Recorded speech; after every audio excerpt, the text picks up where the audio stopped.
Hello students, तो आज हम पढ़ेंगे मैग्नीफिकेशन। ठीक है, लाइट रिफ्लेक्शन और रिफ्रैक्शन का ये टॉपिक है।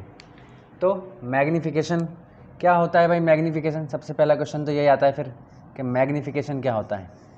तो मैग्नीफिकेशन में आप ये देखिए कि ये वर्ड किससे मिल रहा है? मैग्नीफाइंग। ठीक है, किससे मिल रहा है? मैग्नीफाइंग। ठीक है, मैग्नीफाइंग यानी कि मैग्नीफाई करना। तो मैग्नीफाई करने का मतलब क्या होता है? मैग्नीफाई आपने अपने साथ कभी ना कभी ऐसा किया ही होगा। आपके ज्योमेट्री बॉक्स होता है या स्टेशनरी पे वो लेंस मिलता है, उस लेंस के थ्रू आपने अपनी बुक देखी होगी, कोई चीज़ें देखी होगी आपने, उसको आप देखते हो कि वो क्या कर देता है, चीज़ों को बड़ी कर देता है। जो छोटे छोटे वर्ड्स लिखे होते हैं उनको बड़ा कर देता है। ठीक है ना। और आप उसका नाम क्या बोलते हो? मैग्नीफाइंग ग्लास बोलते हो उसको। यानी कि ऐसा ग्लास जो क्या कर रहा है, छोटी चीज़ों को बड़ा कर रहा है। बात समझ में आ गई? तो बिल्कुल वही वाली बात है, मैग्नीफिकेशन।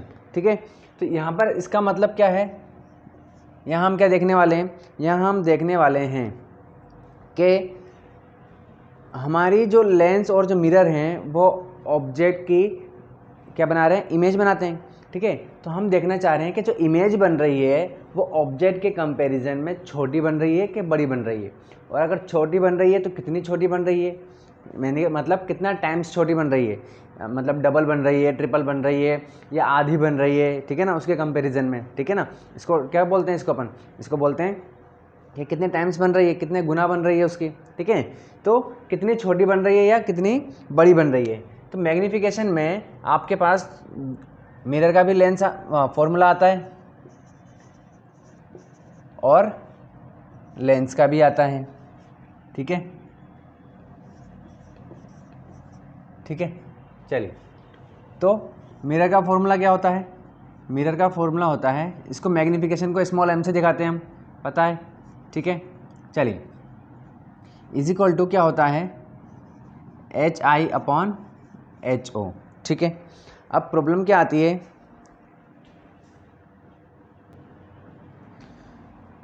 है? बच्चे क्या करते हैं, कभी HO ऊपर लिख देते हैं और HI नीचे लिख देते हैं, कंफ्यूज रहते हैं कि HO ऊपर आएगा कि HI ऊपर आएगा। ठीक है ना। तो देखिए, समझिए बात को। हम लेंस और मिरर पढ़ते हैं। ठीक है, तो हम किसके बारे में पढ़ते हैं? ऑब्जेक्ट के बारे में पढ़ते हैं या मिरर के इमेज के बारे में पढ़ते हैं? किसके बारे में पढ़ते हैं? जो हम इतनी सारी, एक ऑब्जेक्ट तो एक ही रहता है, उसको अलग अलग जगह पर रख करके हम क्या देखते हैं कि इमेज कहाँ बन रही है, इमेज छोटी बन रही है, बड़ी बन रही है, रियल बन रही है, वर्चुअल बन रही है। बात समझ में आ गई? हम सारी इन्फॉर्मेशन किसके बारे में लेते हैं? इमेज के बारे में। ठीक है, तो इसका मतलब लेंस और मिरर जब भी देखते हैं तो हमारे लिए इंपॉर्टेंट क्या है? किसके बारे में स्टडी करना चाह रहे हैं? इमेज के बारे में। ठीक है ना, तो इमेज इंपॉर्टेंट है और जो चीज़ इंपॉर्टेंट है उसको हम ऊपर रखते हैं। ठीक है ना, तो इस तरीके से आपको याद रखना है।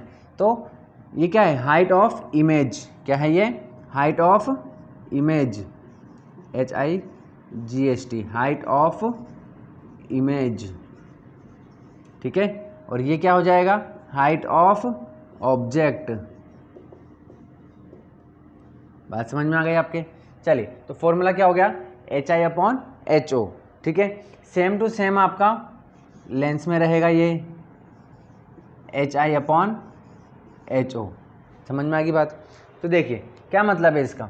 इसका मतलब ये है कि आपको क्या लेना है? ऑब्जेक्ट की हाइट लेनी है, वो नीचे आएगी अपॉन में। ठीक है, और इमेज की हाइट कितनी है? वो ऊपर आ जाएगी।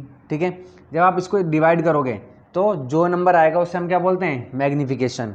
ठीक है, उससे ये पता चलेगा, जैसे कि मान लीजिए यहाँ पर इक्वल में 2 आ गया। क्या आ गया? 2 आ गया। इसका क्या मतलब है? इसका मतलब है कि इमेज जो है वो ऑब्जेक्ट के कंपैरिजन में कितनी है? 2 गुना है, 2 टाइम्स है, डबल है। समझ में आ गई बात? इसी तरीके से अगर यहाँ पर आ गया 3 आ गया लिखा हुआ, तो क्या मतलब हुआ कि इमेज जो है वो ऑब्जेक्ट के कंपैरिजन में 3 टाइम्स है। 4 लिखा आ गया, 4 टाइम्स है। ठीक है, और अगर 1/2 आ गया तो यानी इसका मतलब क्या हुआ कि इमेज जो है वो ऑब्जेक्ट के कंपैरिजन में आधी है, छोटी बन रही है। समझ में आएगी बात? इस तरीके से। ठीक है, चलिए, तो मेरे ख्याल से आपको बात समझ में आ गई होगी। ठीक है, चलिए, तो मैग्नीफिकेशन का मतलब आपको समझ में आ गया।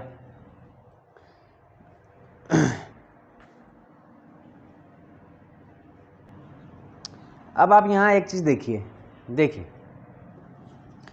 आपको क्वेश्चन में मान लीजिए कि मैग्नीफिकेशन की वैल्यू दे रखी है, ठीक है, मान लीजिए 0.75 दे दी, ठीक है, या इसी को अपन क्या बोलते हैं 3/4 बोलते हैं, ठीक है। मैग्नीफिकेशन की वैल्यू 2 दे दी, ठीक है। तो हमें इससे क्या कैसे मतलब निकालेंगे, इनका मीनिंग कैसे निकालेंगे? अब वो तो मैंने हालांकि अभी बता ही दिया आपको, ठीक है ना, कि 2 का क्या मतलब है कि डबल है, इसकी मतलब इमेज बड़ी बन रही है, ठीक है ना। तो देखिए समझिए बात को, 2 कब आ रहा है, देखिए हमारे पास HI है और HO है, ये 2 कब आ रहा होगा, ये 2 तब आ रहा होगा जब HI की वैल्यू कुछ भी हो, मान लीजिए 10 है, ठीक है, और तो HO की वैल्यू 100% क्या होगी, फिर तो 5 होगी, तभी तो 2 टाइम्स कटेगा ये, तभी तो वैल्यू कितनी आएगी 2 आएगी। समझ रहे हो बात को, ठीक है। अगर 3 आ रही है इसका मतलब यहाँ पर वैल्यू क्या रही होगी 15 रही होगी, ठीक है ना। ऊपर जो है अगर मैग्नीफिकेशन की वैल्यू कितनी है 3 है, तो इसका मतलब क्या है जो हाइट है, इमेज की जो हाइट है वो ऑब्जेक्ट की हाइट से 3 टाइम्स रही होगी। बात समझ में आ रही है?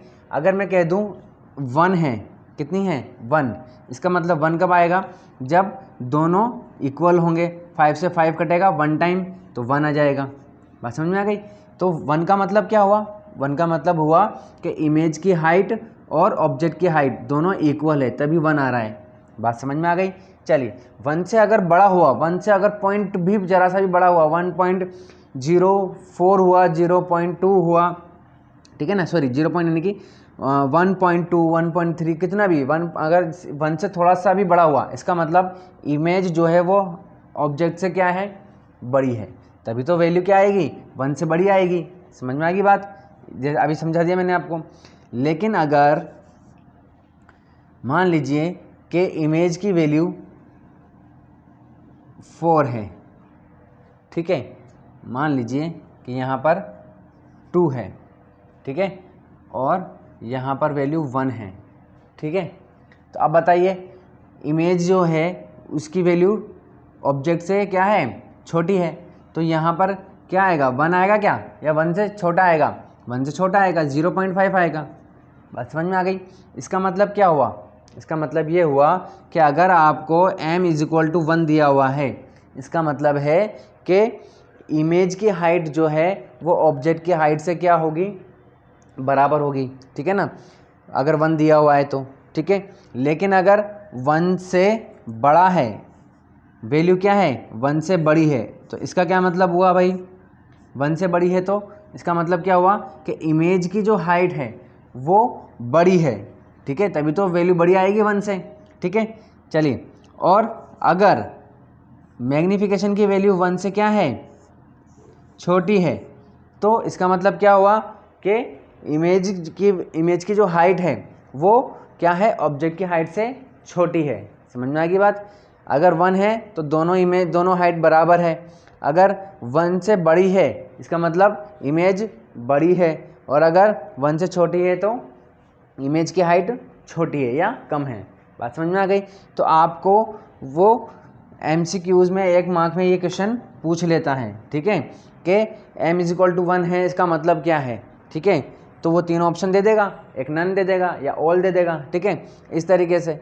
तो आपको आंसर पता होना चाहिए, तो इनसे हमें मीनिंग पता निकालना आना चाहिए। m की वैल्यू दे दी हमें, ये m की वैल्यू देखते ही हमें पता चल जाना चाहिए कि इमेज की हाइट छोटी आएगी कि बड़ी आएगी, ठीक है। मान लीजिए m की वैल्यू 3 दे दी, इसका मतलब 100% है कि इमेज की जो हाइट है वो क्या आएगी भाई ऑब्जेक्ट की हाइट से बड़ी आएगी, ठीक है, वो भी 3 टाइम्स आएगी।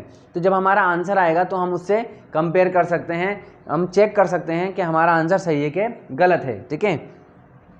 इतनी बात समझ में आ गई? चलिए अब देखिए मैग्नीफिकेशन का एक और फॉर्मूला होता है, क्या होता है भाई, डिस्टेंस ऑफ इमेज और डिस्टेंस ऑफ ऑब्जेक्ट, बट यहाँ पर माइनस आता है, ठीक है। चलिए, तो ये भी और ये दोनों सेम है, इसको आप ऐसे भी कर सकते हो HI/HO, ठीक है। बात समझ में आ गई? तो कई बार वो क्या करता है इसकी वैल्यू दे देगा, इसकी वैल्यू दे देगा, इसकी वैल्यू दे देगा, एच आई पूछ लेगा। तो आपको ये वाला फॉर्मूला लगा करके सॉल्व करना पड़ेगा, ठीक है। और यहाँ माइनस लगाना है पहले से ही, ठीक है। बट लेंस के केस में ऐसा नहीं है। लेंस के केस में यहाँ पर v/u ही होता है। यहाँ माइनस आएगा लेकिन वहाँ पर माइनस नहीं आएगा, ठीक है। चलिए, तो मेरे ख्याल से आपको मैग्नीफिकेशन अच्छे से समझ में आ गया होगा कि मैग्नीफिकेशन आखिर होता क्या है।